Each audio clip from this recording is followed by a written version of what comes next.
자, 이제 FCA 규칙에 있어서 본선 적재 부기가 표시되어져 있는 선화증권의 옵션 규정하고 관련되어진 내용을 확인을 해 보겠습니다.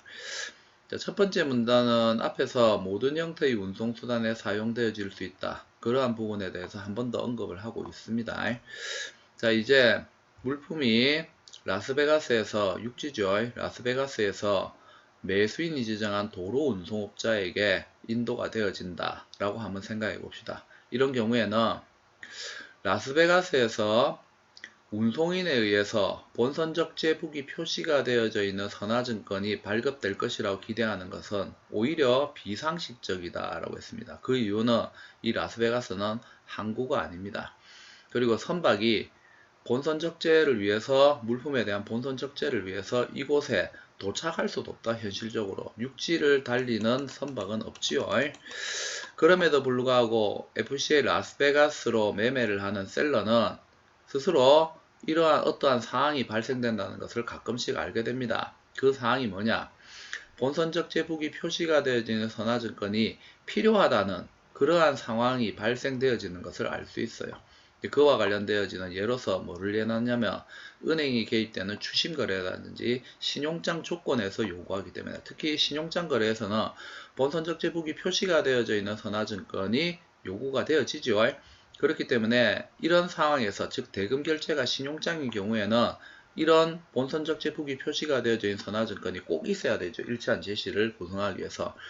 그래서 셀러 입장에서는 라스베가스에서 운송을 위해서 물품이 인수가 되었다라는 것도 기재가 돼야 되고, as well as 그것뿐만 아니라 뭐도 기재가 돼야 되냐, LA에서 물품이 본선적재가 되어졌다라고 언급되어진, 기재가 되어진 서류가 필요하다라는 거죠. 그래서 FCA 규칙에 있어서 셀러가 본선적재 부기가 표시가 되어져 있는 선화증권을 필요로 하는 그러한 상황에 대응하기 위해서 처음으로 for the first time 인코텀즈 2020 FCA에서는 다음과 같은 옵셔널 메커니즘, 선택적 메커니즘을 규정을 하고 있다라고 했습니다. 그래서 그와 관련되어지는 부분에 있어서 하나의 예로서 설명을 하고 있습니다. 그래서 만약에 당사자들이 계약서상에 그렇게 하기로 합의를 했다. 그래서 물품이 운송을 위해서 인수가 되었고 본선적 제부기도 됐다라는 두 가지 내용을 기재하는 운송 서류를 발급하기로 셀러 바이어가 합의를 했어요. 근데 실제 운송 서류는 운송인이 발행하는 거죠. 따라서 바이어는 이와 관련되어진 부분에 대한 매매 계약 실현을 위해서 운송인에게 지시를 해야 됩니다. 본선적 제북이 표시가 되어지는 선화증권을 셀러에게 발급하도록 지시를 해야 됩니다. 하지만 운송 서류를 발급한 사람은 운송인이에요. 그래서 이 운송인은, 캐리어는 may or may not 바이어의 요구 조건을 받아줄 수도 있고 받아주지 않을 수도 있습니다. 즉 운송인 입장에서는 실제로 물품이 로스안젤레스에서 본선적재가 되었다. 일단 물품이 로스안젤레스 본선적재가 된다면, once 일단 뭐뭐 한다면 그러한 선화증권을 발행해야 되고, 그리고 발행할 권리도 있습니다.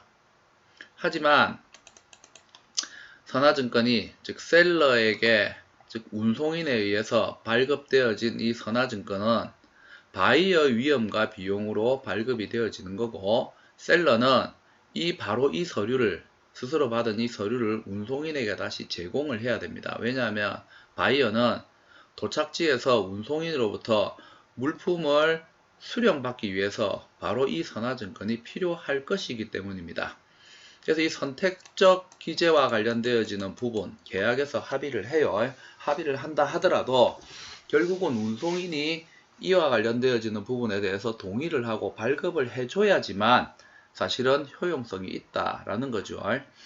그래서 이러한 옵션 메커니즘은 필요가 없게 될 수도 있어요. 어떤 경우냐면, 만약 당사자들이 합의를 하는데 셀러가 바이어에게 선화증권을 제공하는데 단순하게 어떤 내용이 기재되어진 선화증권을 제공을 하느냐, 물품이 본선 적재되었다는 것보다는 오히려 선적을 위해서 물품이 인수가 되었다라고 기재가 되어지는 그러한 선화증권을 제공하기로 합의를 한다면 당연히 이러한 선화증권은 필요가 없게 되겠죠.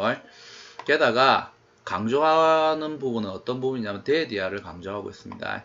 이러한 선택적 메커니즘이 채택이 된다 할지라도 알아야 될 것이 뭐냐면 운송계약 조건에 대해서 매수인에게 셀러는 어떠한 의무도 지지 않는다라는 겁니다. 결론적으로 얘기를 하면 이런 옵션 메커니즘이 채택이 되어진다면 실제로 내륙에 있어서의 인도 날짜하고 그 다음에 적재와 관련되어지는 본선 적재와 관련되어지는 날짜 자체는 will be different, 완전히 다를 것이에요. 그래서 이거는 셀러 입장에서는 신용장 거래하에서는 또 다른 어려움이 발생이 되어질 수 있다라고 했습니다. 아직까지 이와 관련되어지는 부분에 대해서 명확한 해법을 인코텀즈 2020에서는 완전하게 제시를 하지 못하고 있는 상태이지만 어느 정도 실무적인 부분하고 관련되어서 ICC에서 이번에 FCA 규칙과 관련되어지는 부분에서 늘 논란이 되어져 왔던 이런 부분에 대해서 선택적 기재라고 하는 부분으로 어느 정도 제시를 하고는 있습니다. 하지만 결국 운송인이 이와 관련되어지는 요구 조건을 수용을 해서 본선적재 부기 표시가 되어져 있는 선화증권을 발급을 해줘야 실효가 있고, 더 큰 문제는 은행은 무역하고 관련되어지는 진정한 실무에 대해서는 잘 몰라요. 단지 서류상에 있어서 일치와 관련되어지는 UCP 매뉴얼을 따라서 업무를 진행을 하게 됩니다.